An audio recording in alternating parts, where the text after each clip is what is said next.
मैं अंजलि सोरेन। आप देख सकते हैं कि हेमंत सोरेन की चचेरी भाभी की घर किस तरह प्रकार की है।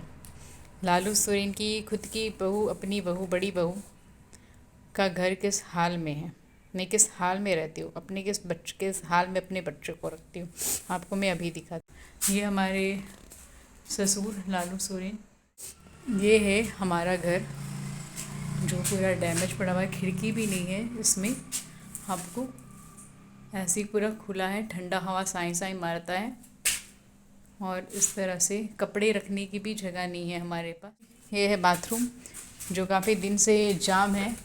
इसको जाम बनाने के लिए मैं लगी हुई हूँ। देखिए पोर्ट में पोर्ट ही नहीं दिख रही, पानी भरी हुई है। इसी तरह यहाँ पे नहाने का बाथरूम भी जाम है, जो हम लोग नहा भी नहीं पाते हैं। कहीं गद्दा नहीं है दो हमारे पास, जिसके कारण और एक ओढ़ना को हमको गद्दा बना के बच्चे को देना पड़ा। मेरे पास चावल खरीदने के भी पैसे नहीं है। मैं वहाँ से कोटा से मंगवाती हूँ, है ब्लॉक से फ़ोन करके मैं चावल मंगवाती हूँ। घर में गैस आप देखेंगे किसी कोने में भी गैस नहीं है। इसलिए नहीं है कि मेरे घर में गैस है नहीं, हीटर ही है। ये लोग कभी गैस खरीदे नहीं, या मेरे पास पैसा हुआ नहीं कि मैं कभी गैस खरीदूँ। जब लाइट नहीं रहती है तब तक मेरे को इंतज़ार करना पड़ता है कि कब लाइट आए तो मैं खाना बनाऊँ। मैं अंजलि सोरेन बोकारो से। मैं ये कहना चाहती हूँ, हेमंत सरकार तक खबर पहुँचाने चाहती हूँ। उनके भाई, चचेरे भाई नित्यानंद सोरेन के 2 बच्चे हैं, जो हम लोग 5 साल से अलग हो चुके हैं। और डिवोर्स नहीं है, बस अलग रहती हूँ। उनके बुरे व्यवहार के चक्कर में मैं अलग हो गई हूँ। और हाँ, क्या कहते हैं, अलग होने के बाद भी मैं उनके जस्ट क्वार्टर है हम लोगों का, हम लोग जो ऊपर नीचे रहते हैं। लेकिन क्या कहते हैं, वो पूरा टोटल खर्चा मुझे ही करना पड़ता है बच्चे का, ए से जेड। राशन पानी आपका हुआ, चाहे साग सब्जी कुछ भी हुआ, पढ़ाई लिखाई हर चीज़ का मुझे ए से जेड करना पड़ता है। और मैं अकेले कहाँ से करूँ, बच्चे तो दोनों के हैं, जो उनकी भी जिम्मेदारी उनके परिवार से बनती है। तो उनके वो अब आज की डेट में उनकी थोड़ी तबीयत ठीक नहीं रहती है, तो वो नहीं कर पाए। पहले जब ठीक थे तो भी नहीं करते थे। तो मेरा कहना, उनके भाई जो दयानंद है, जो हेमंत सोरेन ने अपने घर में उनको जगह दिया है, रहते हैं वहीं पे। और परमानंद यहीं रहते हैं, हमारे 2 देवर हैं। तो वो लोगों को भी मैंने जाके बोला है कि बच्चे का कम से कम खर्चा उठाए। तो उनका कहता है कि हम आपके पति का खर्चा उठा ले रहे, वही बहुत है, हम आगे और कुछ नहीं कर सकते हैं। तो मेरा कहना है कि बच्चे का खर्चा उठाए। मैं कहाँ से करूँ? हेमंत भैया 10,000 दिया करते थे बच्चों के नाम पे, वो भी देना बंद कर दिए, जबकि मैंने उनको बढ़ाने बोला था। मैं पैसा कभी डिमांड की ही नहीं थी। मेरी डिमांड थी कि मेरे को मेरा शरीर चलता है, हाथ पैर भगवान ने दिया है मुझे, तो मुझे कहीं भी आप चपरासी का भी काम लगा दे, कुछ भी सरकारी विभाग में मुझे काम लगा दे, कि जिससे मेरे को आराम से 30 से 40 हज़ार मैं कमा पाऊँ, जिससे मेरा अपना घर चल पाए। लेकिन इन्होंने वो भी नहीं किया। हर बार बोलते रहे कि करेंगे करेंगे, नहीं किया नहीं। जब भी आज के दिन में मिलने जाती हूँ, ये लोग अपने गार्ड से बोलवा देते हैं कि नहीं है नहीं है। लास्ट हार्डली जेल में भी गए थे, तो उस टाइम भी मैं कल्पना सोरेन के पास गई थी मिलने के लिए, कल्पना भाभी के पास।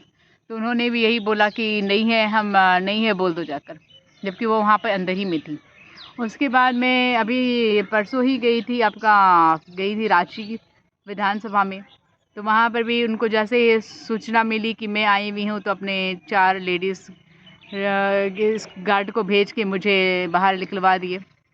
तो उसी तरह से मुलाकात हो नहीं रही है मेरी। रहने का जो है वो भी अपना नहीं है, क्वार्टर है वो भी अल ईगल क्वार्टर है, कैप्चर करके रह रही हूँ। नोटिस भी आया हुआ है। मान लेते हैं कि वहाँ से भी मेरे निकाल देगा, तो ना रहूँगी, ना घर की ना घाट की। बच्चे को लेकर मैं क्या सड़क में रहूँगी या कहाँ रहूँगी? ना रहने का छत है, ना कोई ठिकाना है, ना खाने पीने का राशन है, ना पानी है, ना पढ़ाई का है। तो स्कूल में दोनों बच्चे को भी मेरे पति ने बिगाड़ दिया है कि नशा। 11 साल का बेटा है मेरा, बड़ा बेटा, वो नशा करने लगा है, दारू सिगरेट करने लगा है। तो मैं उसको भी उसी हरकत देख के मैं उसको हॉस्टल में डाली हूँ। तो डालने के बाद मैं भी 2-3 महीना से मैं कुछ कहीं पे काम कर रही थी, जो काम नहीं चल पा रहा है, तो जिसके कारण में पैसा मेरा पेंडिंग है। तो पेंडिंग रह गया, तो स्कूल वाले लोग फ़ोन कर रहे हैं कि रोज़ के रोज़ की दोनों बच्चे को ले जाइए, स्कूल का जो पैसा ड्यूज़ है वो दे जाइए। मैं कहाँ से दूँ और क्या क्या करूँ? तो इसी के लिए मैं हेमंत भैया के पास गई थी बात रखने के लिए कि 5 साल आपकी सरकार है, कुछ तो कर दीजिए कि मुझे आप लोगों के पास बार बार आना ना पड़े हाथ फैलाने के लिए। और इनके परिवार को अगर मेरे से रिश्ता रखना ही नहीं है, नाम का ही रिश्ता है, तो रिश्ता को ख़त्म कर दिया जाए और मेरे को मेंटेनेंस खर्च दे के कहानी क्लोज कर दिया जाए। जब रहना ही नहीं है, रिश्ता रखना ही नहीं है, तो फिर इस नाम का क्या बनता है?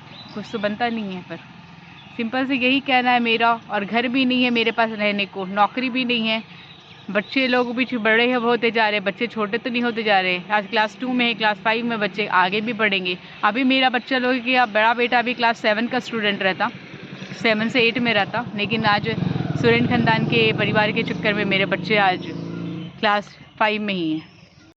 उनके परिवार में है सीता सोरेन जी भाभी।